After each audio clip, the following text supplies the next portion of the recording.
Read this t-shirt. Does it make any sense to you? No?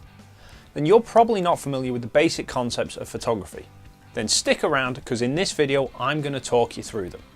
And if you did understand this, stick around anyway, you might enjoy it.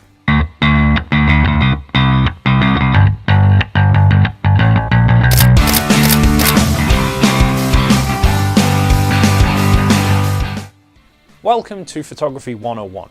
In this series of videos, I'm going to teach you everything from the basics of photography all the way through to more advanced techniques as we go through. So today we're going to start at the very beginning and look at the 3 key settings that you can change on a camera in order to create a photograph. But first we need to understand what a photograph is. In exactly the same way as how our eyes work, with light entering through the front of your eye and being recorded by your brain at the back, basically what happens with a camera. So light enters through the lens at the front and then will reach the camera body at the back. Here we have a medium, either old film or a digital sensor, that will record how the light is perceived. So a photograph is simply recorded light, and this is done by us exposing the sensor to light. Thus we call them an exposure. The goal whenever we take an image is to ensure that we get the correct amount of light into the camera to create a correct exposure. If we don't allow enough light to get into the camera, then the photo is going to wind up being very, very dark. This is called being underexposed. However, if we allow too much light to get into the camera, then this is going to make the image very, very bright. This is called overexposing. So we have 3 basic settings that we can change on a camera that controls how much light can reach the sensor and get recorded into a final file. And this is controlling the exposure. So we're going to look at the 3 key settings that we can change in order to control the exposure. Now these 3 primary settings also have a secondary effect on a photo. However, we're not going to delve into that just yet. Let's focus on the exposure part of it first. And we're going to follow the path that light travels as it comes through a camera. So, as light comes through the lens in the first place, it reaches what we call the aperture. The aperture is a mechanism that is built into the lens that can open and close in order to control the amount of light that's passing through the lens. It works very similar to the pupil within the human eye. So if you are in a very bright environment, your pupil will naturally close down in order to restrict the amount of light coming through. If we then go into somewhere dark, that pupil is then going to open up as wide as it can go in order to get as much light in order to see. If you've ever had an eye test where they've had to put the drops in that force your eyes wide open, you'll know if you then walk outside on a bright day, you just cannot see anything. However, with the human eye, this is an involuntary response that we have no control over, and it is also the only way that the human body can dictate the amount of light that's coming through. With a camera, however, we have full control over that aperture. And because there's 2 other settings that we can change to control the exposure, there's no hard and fast rule to say that you have to use a narrow aperture when you're in a bright environment or a wide open aperture when you're in a dark environment. You can control it to suit what you're trying to photograph. Now, how we measure an aperture is a little bit of a confusing method, so bear with me. You have to understand that the aperture refers to the size of the hole that is allowing light to pass through it. So the bigger that we make the hole within the lens for light to get through, the more light that we can have pass through it. However, as we increase the focal length of a lens, so the further that it is zooming in, we restrict more and more light from getting into the lens in the first place. So let's go back to the eye analogy to try and understand this.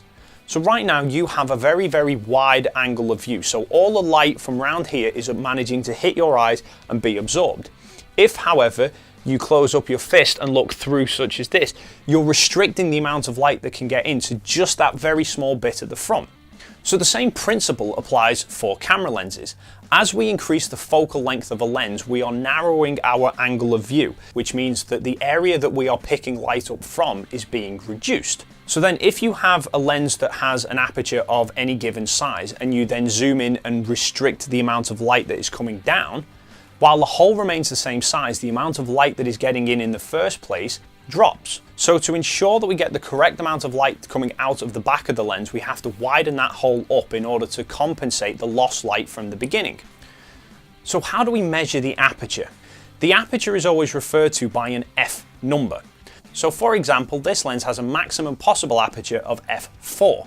whereas this lens has a maximum possible aperture of f1.4. So what does this f number represent? The actual science behind the f number doesn't really make any difference when you're taking a photo. However, it will make things easier if you understand it when you come to trying to change it. So here we go. The f number refers to the ratio of the focal length of the lens to the size of the opening. This is an 85mm focal length lens. The size of the aperture opening within the lens is 60mm. So if we take an 85mm focal length and divide it by the 60mm aperture opening, we get a ratio of 1.4, which means for every 1.4mm of focal length, we have 1mm of aperture opening. By comparison, this lens with an 85mm focal length has an aperture opening of 21mm. So 85mm focal length divided by a 21mm opening gives us an aperture of f4. Now, it's always at a ratio like this because we have to account that as we increase the focal length of a lens, we reduce the amount of light that is getting in. As a result, in order to get the same amount of light through a telephoto lens as with a wide-angle lens, we have to have an aperture that is physically bigger on the telephoto lens. Thankfully, however, the rate at which we lose light from increasing the focal length is directly linked to the rate at which we gain light from opening that aperture up. As a result, an 85mm lens with an f1.4 aperture versus a 35mm lens with an f1.4 aperture, the 85mm has a physically bigger hole. However, the amount of light that gets through the back of the two lenses is exactly the same, meaning that you can change the focal length of a lens, and as long as the aperture stays the same, the amount of light that is getting through the back of the lens will stay exactly the same and not interrupt your exposure. Now, moving on from aperture, the light now leaves the back of the lens and enters into the camera body itself. Next up, it hits a shutter. A camera shutter works very similar to your eyelids, except whereas with your eyes they remain open all the time and blink occasionally, a camera shutter, however, is always shut. It only opens while the picture is being taken. So we can control the amount of time that the shutter is open for in order to control the amount of light that is coming in. So most cameras will have a shutter range going from something like 1/4000th or 1/8000th of a second all the way up to, say, 30 seconds. So if we set a shutter to a 4,000th of a second, that means when we take a picture, the shutter only opens for a 4,000th of a second, which means the camera sensor is only exposed to light for a very small fraction of time. That sounds a little something like this. If we set a slower shutter speed, say a 1/10th of a second, then we expose the camera sensor to light for a 1/10th of a second, which sounds more like, or as I said, you can go all the way down to 30 seconds, which allows a lot of light to enter the camera. Now, obviously, you would only use that in very, very dark situations, and you would need the camera to be absolutely still during so. But from an exposure point of view, the shutter is basically a window that we can open for a certain amount of time to control the amount of light that comes through. Now that the light has got through the shutter, it hits the sensor. And this comes up to our third and final setting that we can change: ISO. So ISO basically refers to the sensitivity of the sensor. Now, this is a bit of a lie in digital photography these days, because ISO actually came about from the old film days and would refer to how sensitive to light the film was.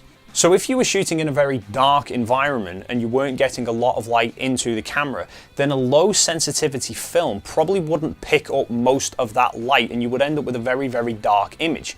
As a result, you would need to use a film that is more sensitive to light. With the digital camera, however, there is no real sensitivity to the sensor.